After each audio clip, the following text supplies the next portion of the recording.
اور 3 مرتبہ سورہ توحید کی تلاوت فرما کر مرحوم مظہر عباس ابن ابو الحسن، مرحومہ انجم بانو بنت توقیر حسین اور مرحومہ محمود النساء بنت غلام علی کی روح کو پیش کریں۔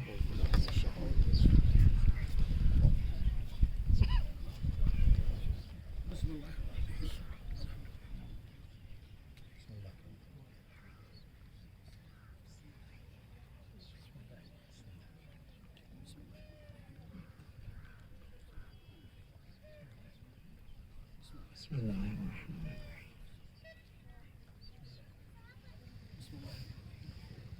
بسم اللہ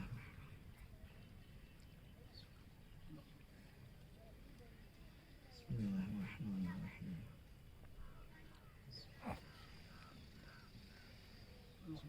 بسم اللہ الرحمن الرحیم۔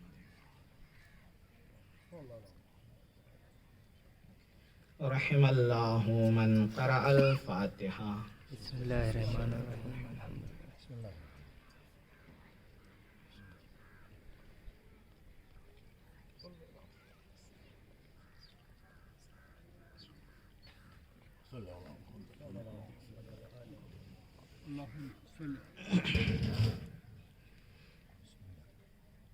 لا حول ولا قوة إلا بالله العلي العظيم۔ حسبنا الله ونعم الوكيل، نعم المولى ونعم النصير۔ الحمد لله رب العالمين، بارئ الخلائق اجمعین وباعث الانبیاء والمرسلین، حبیبنا وحبیب الہ العالمین بالقاسم محمد، اللہم صلی علی محمد وآل محمد وجل فرجهم، وآلہ الطیبین الطاہرین المعصومین المظلومین المنتجبین المنتخبین المیامین، لا سیما بقیت اللہ فی الارضین، روحی وارواح العالمین لتراب مقدمہ الفدا، اللہم غجل فرجہ وسہل مخرجہ، وجعلنا من خیر اغبانہ وانصارہ ومقویت سلطانہ، وہب لنا رأفتہ ورحمتہ ودعاہ وخیرہ۔ اما بعد فقد قال اللہ تبارک وتعالی فی محکم کتابہ المجید وفرقانہ الحمید، وہو اصدق القائلین وقولہ الحق۔ بسم اللہ الرحمن الرحیم۔ سنریہم آیاتنا فی الآفاق وفی انفسہم حتی یتبین لہم انہ الحق۔ صلوات بر محمد۔ اللہم صلی علی محمد وآل محمد وجل فرجهم۔ عزیزان محترم، میرے معزز سامعین،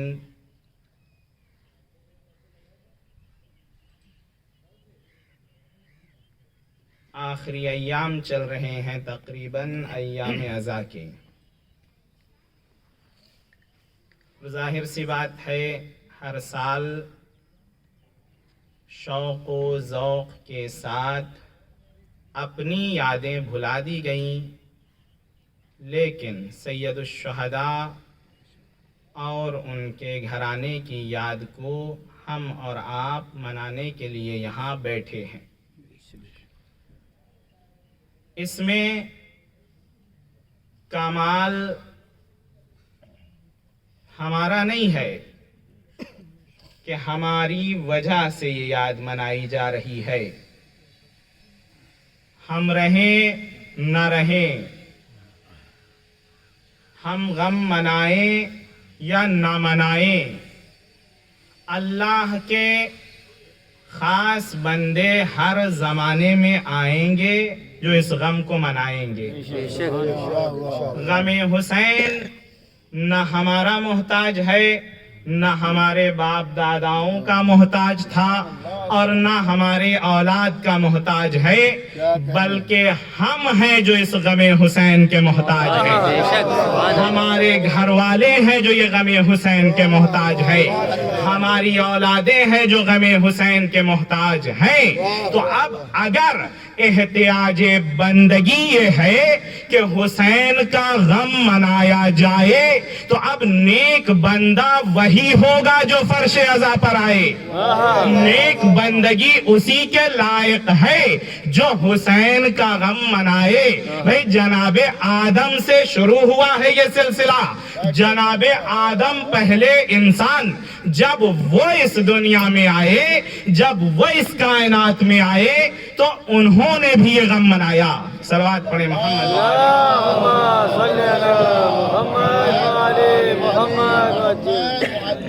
جناب آدم سے یہ سلسلہ شروع ہوا۔ جناب آدم نے سید الشہداء کا غم منایا۔ روایت مشہور ہے، آپ نے بھی کئی دفعہ سنی ہوگی، کہا پالنے والے اب میں نے تو تقصیر کر لی ہے، کیسے بخشوائی جائے اس تقصیر کو؟ اللہ نے کہا سانحہ بھول گئے، کچھ نام سکھائے تھے میں نے، ان ناموں کو یاد کرو۔ نام یاد آئے، رسول اللہ کا نام، شہزادی کونین کا نام، علی مرتضیٰ کا نام، امام حسن مجتبیٰ کا نام، اور سید الشہداء کا نام۔ اب 4 نام میں کوئی غم کے آثار نہیں آئے۔ جناب آدم نے جب 5واں نام لیا ہے، کہا پالنے والے یہ 5واں نام کیوں ایسا ہے کہ میرے دل کو سکون نہیں مل رہا ہے، قرار نہیں مل رہا ہے، آنکھوں سے آنسو جاری ہے۔ اللہ نے جناب آدم کو حسین کے مصائب سنائے، یعنی سب سے پہلا ذاکر حسین کا اللہ ہے۔ مصائب سید الشہداء سنائے، سب سے پہلا رونے والا جناب آدم، یعنی کون؟ تمام انسانیت کے باپ جناب آدم، جو حسین پر رو رہے ہیں۔ تو اب لائق بیٹے کی علامت یہ ہوگی کہ باپ کی پیروی کرے۔ صلوات پر محمد وآلہ نعرہ حیدری، حیدری، ایک آواز بلند نعرہ صلوات۔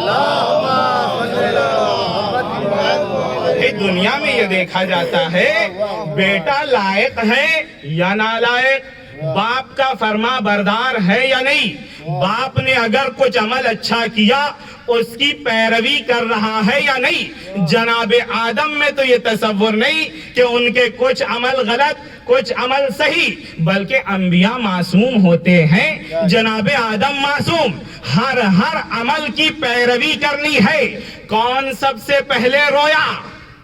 جناب آدم، یعنی انسانیت کے والد حسین پر رو رہے ہیں، حسین پر گریہ کر رہے ہیں۔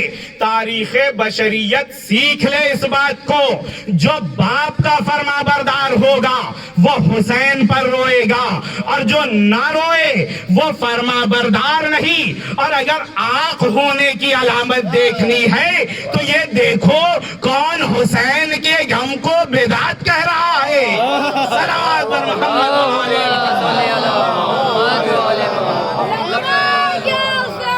لبیک یا حسین، لبیک یا حسین، یا علی،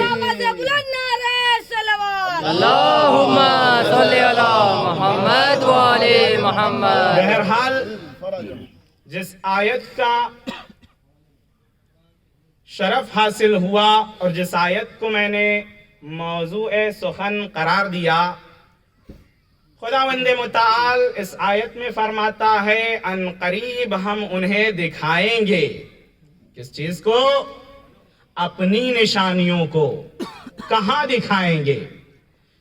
فی الآفاق، اسی زمانے میں، اسی آفاق میں، یہی آسمان کے نیچے، اسی زمین کے اوپر ہم اپنی نشانیوں کو دکھائیں گے. وفی انفسہم، اور خود ان کے نفسوں میں ہم دکھائیں گے. اپنی نشانیاں آفاق میں دکھائیں گے اور اپنے نفسوں میں. عزیزو، یونان میں جو عبادت گاہ تھی، وہاں ایک جملہ در مسجد اور در معبد پر لکھا ہوا تھا. پتھر پر کچھ اس طرح کندہ کیا گیا تھا کہ جو بھی آتا اس کے نظر کے سامنے وہ جملہ پڑ جاتا. یہ جملہ ہمارے اور آپ کے لیے ہے تو بہت چھوٹا، لیکن انسانیت ساز ہے. اگر اسی جملے کو اپنا لیا جائے، انسان کی پوری زندگی سفل اور کامیاب ہے. اگر اس جملے کو چھوڑ دیا جائے تو انسان ناکامی کی طرف چلا جائے گا اور پھر وبال جان جہنم کی شکل میں اس کے لیے پیش کیا جائے گا. جملہ بہت چھوٹا ہے لیکن پر معنی، بہت ہی گہرائی والا جملہ. یونان کے معبد، یونان میں جو عبادت گاہ تھی، اس میں ایک پتھر پر کندہ کر کے لکھا گیا تھا وہ جملہ. جملہ کیا ہے؟ بہت بڑا جملہ ہے، لیکن نظروں میں بہت چھوٹا جملہ نظر آ رہا ہے. جملہ یہ تھا کہ اے انسان اپنے آپ کو پہچان لے. کیا کہنے، واہ واہ واہ. اے انسان تو خود کو پہچان. بس یہی جملہ تھا. آگے انتظار نہ کریے کہ اور کوئی بڑی بات آنے والی ہے. یہی جملہ تھا، اے انسان اپنے آپ کو پہچان. کیوں؟ اس لیے کہ یہ جملہ ایسا جملہ ہے جس نے اپنے آپ کو پہچان لیا، پھر وہ اپنے آپ کو صرف نہیں پہچان رہا ہے، اس نے اللہ کو بھی پہچانا. نبوت بھی اس کے لیے واضح ہوئی، امامت بھی واضح ہوئی، اور قیامت بھی. اب اللہ، ہماری مسجدیں، آئیے ہم یہاں پر دیکھتے ہیں، ہماری مسجدیں بہت پر رونق، ماشاءاللہ جھومر لگا ہوا ہے. آج کے ٹائم میں ٹائلز وغیرہ لگی ہوئی ہے، بہترین نقاشی ہوئی ہے. مسجد اتنی خوبصورت کہ بعض لوگ یہ کہتے ہیں ہمیں گھر سے زیادہ اچھا مسجد میں لگتا ہے. کیوں؟ اس کیوں کو بھی سنتے جائیے. کہا اس لیے کہ گھر میں گرمی ہے، ٹیک لگانے کی جگہ نہیں ہے، گھر میں بہت ساری مشکلات ہیں، اور گھر والوں کی پریشانیاں ہیں جو ہمیں سننی ہیں. لیکن مسجد ایک ایسی جگہ ہے جہاں ٹیک لگانے کی بھی جگہ ہے، ٹھنڈک بھی ہے، آرام بھی مل رہا ہے، اور سب سے بڑی بات کوئی پریشان کرنے والا نہیں ہے. اس لیے مسجد بہت اچھی جگہ ہے. یہ ہمارے معاشرے میں مسجد پر رونق، زبرجہا و زخرفہا، قرآن کی تعبیر، کہ جس کو سجایا ایسا گیا ہے، مینارے ایسے کہ جس کی کاپی نہیں ہے. یہ واحد ایک مینار ایسا، گنبد مسجد پہ بن گیا ایسا کہ جس طرح کوئی گنبد نہیں ہے. تقریباً 9 کروڑ روپیہ خرچ ہوا ہے ترکیہ میں ایک گنبد، جو مسجد میں 9 کروڑ روپیہ صرف گنبد میں خرچ ہوا ہے. بہت بڑا اماؤنٹ ہے. اب ٹائلز کون سی لگے؟ 2 طرح کی ٹائلز آتی ہے. ایک یہ کہ جو صرف خوبصورت لگتی ہے، اور ایک وہ جو گرم نہیں ہوتی ہے، ٹھنڈی رہتی ہے. خوبصورتی بھی ہو اور ٹھنڈک بھی ہو. مسجد بہترین سجی ہوئی، حسینیہ بہترین سجا ہوا، زینت ایسی کہ انسان بڑے بڑے حویلی ویلا میں چلا جائے وہ زینت نظر نہیں آئے گی. لیکن سب سے بڑا مسئلہ یہ ہے کہ یہ